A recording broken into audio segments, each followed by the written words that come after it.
Hi friends, welcome to Chittukuruvi Kitchen. Today சமையல் என்னன்னு பார்க்கலாம். இன்னைக்கு நம்ம ரெஸ்டாரன்ட்ல சாப்பிடுற மாதிரி நல்ல கிறிஸ்பியா கொஞ்சம் ட்ரையா பெப்பர் ஃப்ரை எப்படி செய்யலாம்னு பார்க்கலாம். அதுக்கு முன்னாடி Chittukuruvi Kitchen நீங்க Subscribe பண்ணாம பார்க்கறீங்க அப்படினா Subscribe பண்ணிருங்க.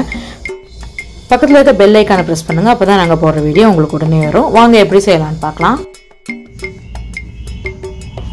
200 கிராமுக்கு மஷ்ரூம் எடுத்து 2 இன்ச்சுக்கு நல்லா கட் பண்ணி எடுத்துக்கிறேன். மஷ்ரூம்ஸ் எல்லாம் கட் பண்ண உடனே அதில் ஒரு ட்ராப் லெமன் பிழிஞ்சு விட்டு தண்ணி ஊற்றி அலசிக்கணும். ஒரு 10 நிமிஷம் போல் ஊற வச்சோம் அப்படின்னா அதில் கருப்பெல்லாம் எடுத்து நல்லா இந்த மாதிரி பளிச்சுன்னு வெள்ளை வெள்ளையே ஆயிரும். பாருங்கள், இந்த அளவுக்கு வந்துடும். இது நல்லா சுத்தமாக தண்ணி இல்லாமல் வடித்து எடுத்துக்கலாம். கொஞ்சம் நேரம் வச்சோம் அப்படின்னா இதில் இருக்க தண்ணியெல்லாம் இறங்கிடும் கீழே.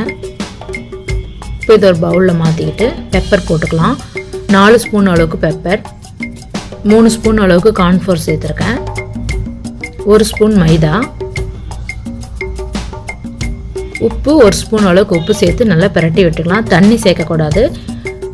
இது பிரட்டின உடனே போட்டு எடுக்கணும், இல்லாட்டி மஷ்ரூமில் தண்ணி விட்டுரும். இப்போ ஆயில் ஊற்றி வச்சுக்கலாம். ஆயில் நல்லா காஞ்சிச்சு. இப்போ அதில் மஷ்ரூம் போட்டு எடுத்துக்கலாம். கொஞ்சம் நேரம் விட்டோம் அப்படின்னா அதில் தண்ணி விட்டுரும், அதிகமாக எண்ணெய் குடிக்க ஆரம்பிச்சிடும். போட்டுட்டு மஷ்ரூமில் பார்த்தீங்களா தண்ணி அதிகம் விடும், நல்ல ஒரு கிறிஸ்பியாக வராது. இந்த மாதிரி அரை வேக்காடு ஆன உடனே எடுத்து ஒரு பவுலுக்கு மாற்றிடணும். மாற்றிட்டு ஒரு 2 நிமிஷம் போல் விட்டு மறுபடியும் அதவே போட்டு எடுத்துக்கணும். இதே மாதிரி எல்லா மஷ்ரூமே போட்டு எடுத்துக்கலாம். இந்த மாதிரி நமக்கு போட்டு எடுக்கும்போது மஷ்ரூமில் இருக்க தண்ணி இழுத்து நல்ல ஒரு கிறிஸ்பியாக கிடைக்கும். அதுக்காக தான் இந்த மாதிரி பண்ணுறோம். எல்லாத்தையும் இதே மாதிரி போட்டு எடுத்துக்கலாம். கடைசியாக கருவேப்பிலை நமக்கு நல்ல கிறிஸ்பியாக இருக்கணும். அப்போ தான் வந்து மஷ்ரூமில் சாப்பிட்றப்போ நல்லாயிருக்கும். அதனால் கருவேப்பிலை தனியாக ஃப்ரை பண்ணி எடுத்தாச்சு.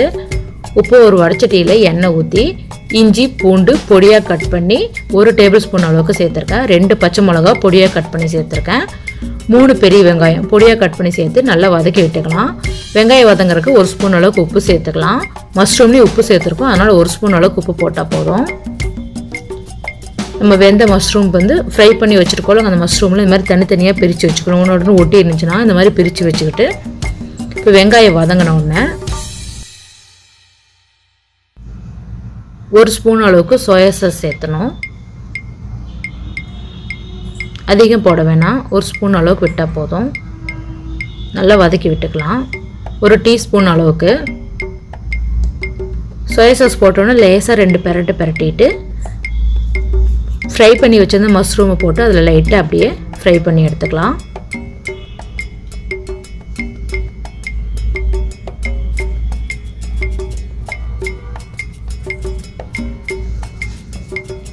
நல்லா இதில் மசாலாலாம் நல்லா மஷ்ரூமில் கோட் ஆகிற மாதிரி நல்லா ஃப்ரை பண்ணி எடுத்துக்கலாம். மீடியம் ஃப்ளேம்லேயே வச்சு ஃப்ரை பண்ணணும். உப்பு பொரிச்சு வச்ச கருவேப்பிலையை அதில் சேர்த்துக்கலாம்.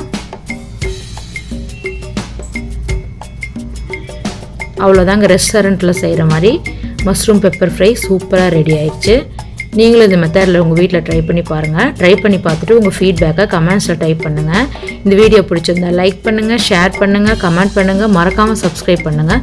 பக்கத்தில் இருக்க பெல் ஐக்கானை ப்ரெஸ் பண்ணுங்கள். அப்போ தான் நாங்கள் போடுற வீடியோ உங்களுக்கு உடனே வரும். ஹெல்த்தியாக சாப்பிடுங்க, ஹெல்த்தியாக இருங்க. தேங்க்யூ.